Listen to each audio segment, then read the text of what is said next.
ముందు పరిశుద్ధ గ్రంథంలో దేవుడు నెబుకద్నెజరుకు దర్శనాన్ని చూపిస్తూ వచ్చాడు. ఆ దర్శనం యొక్క అనుభవాలని నిన్న దినం చూస్తూ వచ్చాం. అదేవిధంగా ఈ రోజు కూడా ఆ యొక్క దర్శనం యొక్క కంటిన్యూషన్ ఇక్కడ రాయబడతా వచ్చింది. అంటే అసలు ఆ దర్శనం ఎలా ఉంది, ఆ దర్శనంలో ఏమొస్తా వచ్చింది, ఆ విషయాలన్నీ కూడా మనం చూస్తూ ఉంటున్నాం.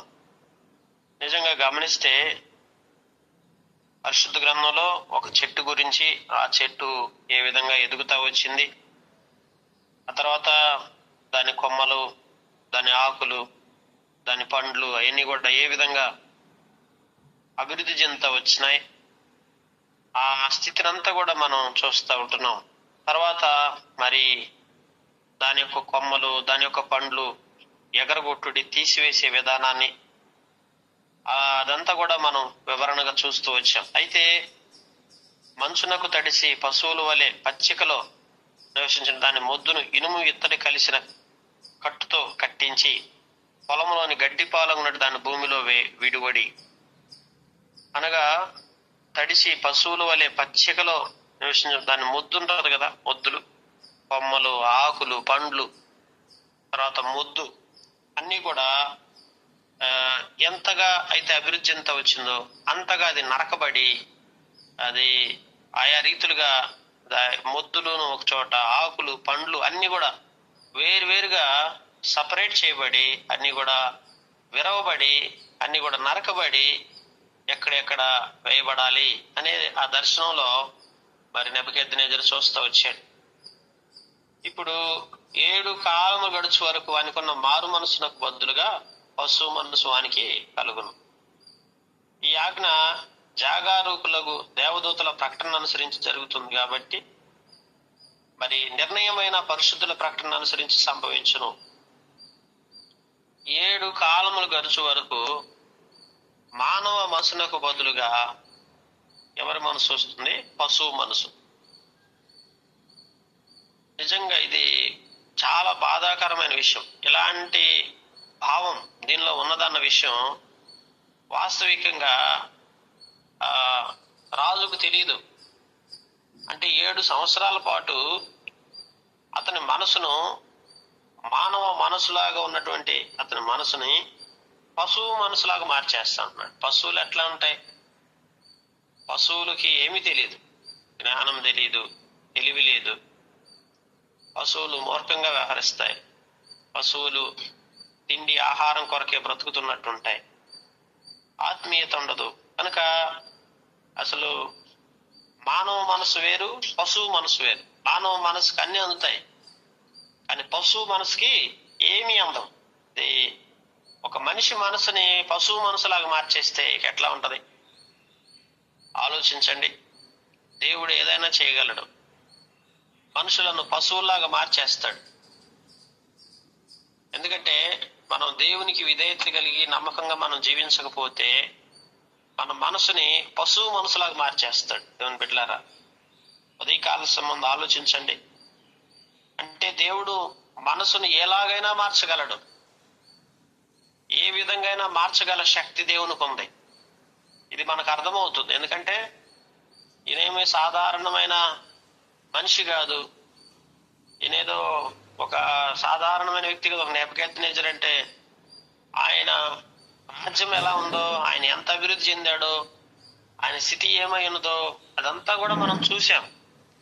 ఒక చెట్టులాగా ఎలా వృద్ధి చెందుతూ వచ్చాడో అంత స్థాయిలోకి, అంత వృద్ధి చెందినటువంటి నెబుకద్నెజరుని దేవుడు మానవ మనసు తీసేసి పశువు మనసు వేస్తే ఎట్లా ఉంటుంది? అందుకే ఈ ఆజ్ఞ దేవదూతల ప్రకటనను అనుసరించి జరుగుతుంది.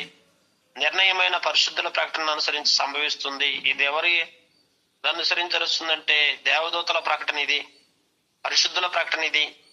మహోన్నతుడగు దేవుడు మానవుల రాజ్యం పైన అధికారి ఉండి తాను ఎవరికి అనుగ్రహించి నిశ్చయించునో వారికి అనుగ్రహించును. ఆయా రాజ్యముల పైన అత్యల్ప మనుషులను ఆయన నియమించున్నాడని మనుషులందరూ తెలుసుకున్నట్లు ఇలాగ జరుగుతుందంట. మనుషులందరూ తెలుసుకోవాలి. ఈరోజు మనుషులందరికీ ఒకటి అర్థం కావాల్సింది ఏంటంటే, దేవుని బిడ్డలారా, దేవుడు ఆజ్ఞ మరి లేకుండా ఏది జరగదు. దేవుని ఆజ్ఞ లేకపోతే మానవుడు దేన్ని కూడా అనుభవించలేడు.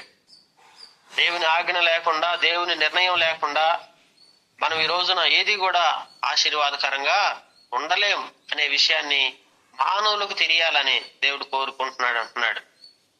అందుకే తాను ఎవరికి అనుగ్రహింపని నిశ్చయించను వారికే అనుగ్రహించును. దేవుడు ఏదైనా ఆయన అనుగ్రహింప నిశ్చయించిన దాన్ని ఆయన వారికి అనుగ్రహిస్తాడు. ఎందుకంటే మహోన్నతుడు దేవుడు మానవుల రాజ్యముల పైన అధికారి అయి ఉన్నాడు. అధికారి అయి ఉండి తాను ఎవరికి అనుగ్రహింప నిశ్చయించునో వారికి అనుగ్రహిస్తాడు.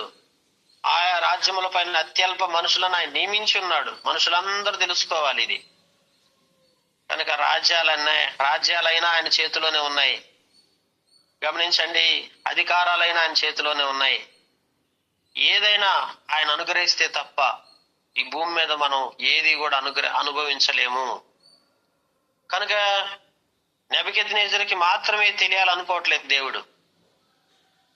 సర్వ మానవాళికి, భూలోకంలో జన్మించి జీవిస్తున్నటువంటి ఆనాడున్న మనుషులకు, ఈనాడు మనకి అందరికీ కూడా ఆయన ఏదైనా చేయగలడు. సకల రాజ్యాలు ఆయన అధికారం కింద ఉన్నాయి. రాజులు ఆయన అధికారం కింద ఉన్నారు. ఆయన ఏదైనా చేయగలడు. ఆయన మానవ మనసు తీసి పశువు మనసు వేయగలడు. ఆయన ఉన్నవి లేనట్టుగా చేయగలడు, లేని ఉన్నట్టుగా చేయగలడు. ఈ అనుభవం అంతా కూడా మనకి సకల రాజ్యంలో ఉన్న మనుషులందరికీ తెలియాలనుకుంటున్నాడు. ఆయన నియమించిన వారే అధికారం. గమనించారా? ఇది బెల్తషజరు నెబుకద్నెజరును, నాకు కలిగిన దర్శనం ఇదే, నీవు తప్ప నా రాజ్యములో మరే జ్ఞానియు దాని భావం నాకు చెప్పనేరడు. నీ యందు పరిశుద్ధ దేవతల ఆత్మ ఉన్నది గనుక నీవే దాన్ని చెప్ప సమర్థుడు వంటివి. కనుక ఇప్పుడు ఈ దర్శనమును చూస్తూ వచ్చినప్పుడు బెల్తషజర్ అంటే దానియేలును పేరు కలిగిన బెల్తషజరు అని పిలిచి నెబుకద్నెజరు చెప్తున్న మాట ఏంటంటే, ఏ జ్ఞానియు దీని భావాన్ని చెప్పలేడు. ఎందుకంటే నీ యందు పరిశుద్ధ దేవదూతల యొక్క ఆత్మ నీలో ఉంది. నీవు మాత్రమే దాన్ని చెప్పటానికి సమర్థుడు. కనుక నీవు మాత్రమే దాన్ని మాకు వివరించగలవు, దాన్ని మాకు చెప్పగలవు అని చెప్తా ఉన్నప్పుడు బెల్తషజర్ దానియేలు 1 గంట సేపు అతి విస్మయమునుంది మనసునందు కలవరపడతాం మొదలుపెట్టాడు. 1 గంట సేపు కలవరపడ్డాడు అంటాడు దానియేలు. ఎందుకంటే దర్శనం అడుగుతున్న వ్యక్తి భవిష్యత్తు ఎలా ఉండబోతుందో దానియేలుకి ముందు తెలిసిపోయింది. దానియేలుకి అర్థమైపోయింది ఇతను భవిష్యత్తు ఏమైనదో, ఇతను ఎలా ఉండబోతున్నాడు. అందుకే రాజు బెల్తషజరు ఈ దర్శనం వల్ల గాని దాని భావం వల్ల గాని నీవు కలవరపడకము అనెను. వెంటనే రాజు అన్నాడు, ఎందుకయ్యా కలవరపడుతున్నావు? గంట నుంచి కలవరపడటాన్ని రాజు చూసి అంటున్నాడు, ఎందుకు కలవరపడుతున్నావు? కలవరపడొద్దు. బెల్తషజరు నా ఏలినవాడా, ఈ దర్శన ఫలం తమను ద్వేషించు వారికి కలుగునుగాక, దాని భావం తమ శత్రువులకు చెందునుగాక. ఏమంటున్నాడు?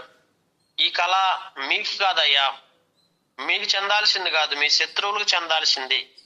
అలాగే మిమ్మల్ని ద్వేషించే వారికి ఈ భావం తెలియపరచాలి, ఈ భావం సంభవిస్తే బాగుంటుంది అని ఆ రీతిగా చెప్పటానికి సంకోచిస్తూ, బాధపడుతూ, విచారపడుతూ ఆ రీతిగా మరి దానియేలు నెబుకద్నెజరుతో మాట్లాడుతూ వచ్చాడు.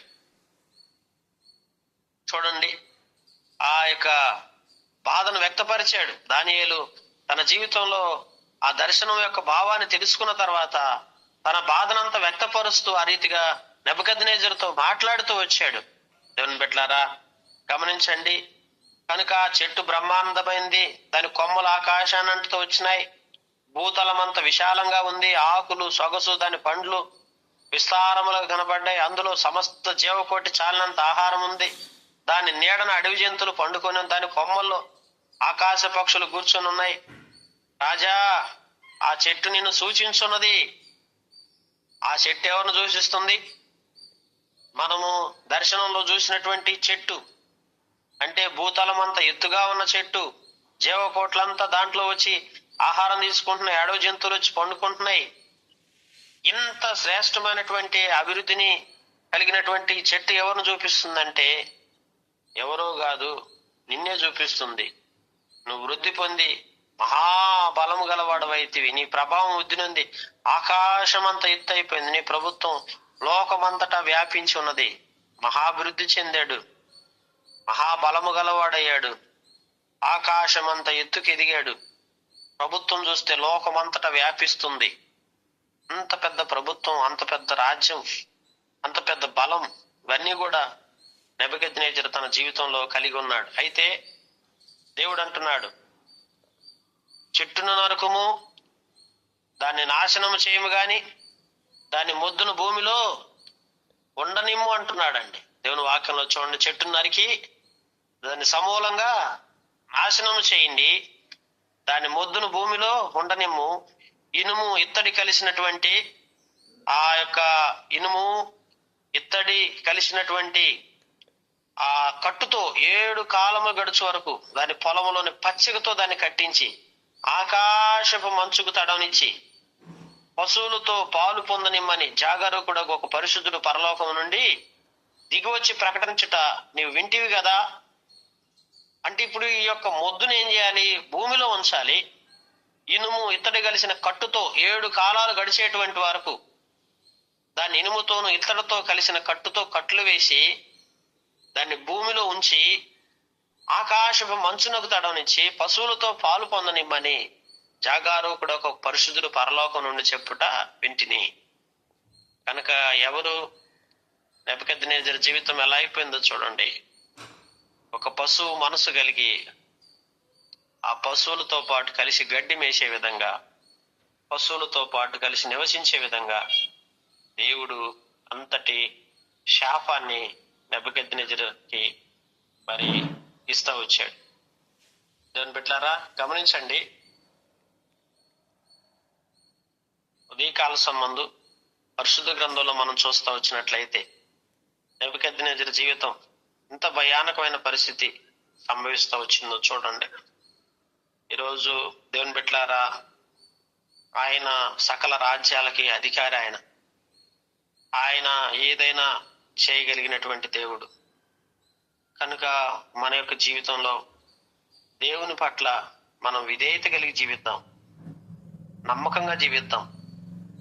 అందుకే హెచ్చించువాడు ఆయనే, కృంగజేయువాడు ఆయనే, లేవనెత్తువాడు ఆయనే, పడద్రోయువాడు ఆయనే. కనుక ఆయన సమస్తము చేయగలిగినటువంటి దేవుడు.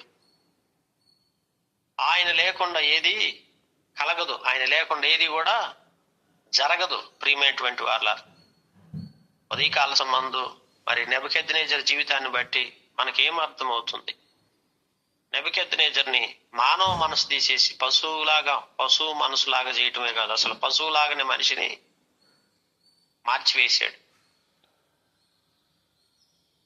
పశువులాగా చేసేసాడు. చూడండి, ఎంత బాధపడాల్సిన విషయం, ఎంత విచారపడాల్సిన విషయం అండి. అంటే మనిషి ఒక రాజుగా, ఒక ఉన్నత స్థానంలో అభివృద్ధి చెందిన వ్యక్తిగా ఉన్నటువంటి రాజుని దేవుడు ఎలా చేసేసాడు? 7 సంవత్సరాల పాటు ఒక పశువులాగా చేసేసాడు. ఎంత విచారపడాల్సిన విషయం ఉదయకాల సంబంధు దేవుని బిడ్డలారా. కనుక మనల్ని మనం అసెస్ చేసుకుందాం.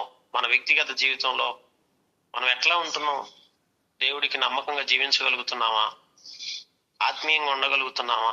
నమ్మకంగా జీవించగలుగుతున్నామా? ఉదయకాల సంబంధం మనల్ని మనం ఆలోచించుకొని అట్టి రీతిగా మనల్ని మనం దేవునికి విధేయత చూపించే వారికి ఉందాం. నెబుకద్నెజరు లాగా మన బ్రతుకు ఉండకుండా ప్రభువు పట్ల నమ్మకంగా జీవిద్దాం. ఈ సృష్టి మొత్తం ఆయన చేతిలో ఉందని ఎరిగి ఆయన యందు మనం నమ్మకంగా జీవించి సమస్తము ఆయన ద్వారా కలుగుతున్నని గుర్తిరిగి ఆయనకు లోబడి మన జీవితాన్ని ఆయనకు అర్పించుకొని ఆయన కొరకు జీవించే విధంగా సాక్షార్థమైన జీవితం కలిగి ఉండేలా దేవుడి మాటలు దీవించునుగాక.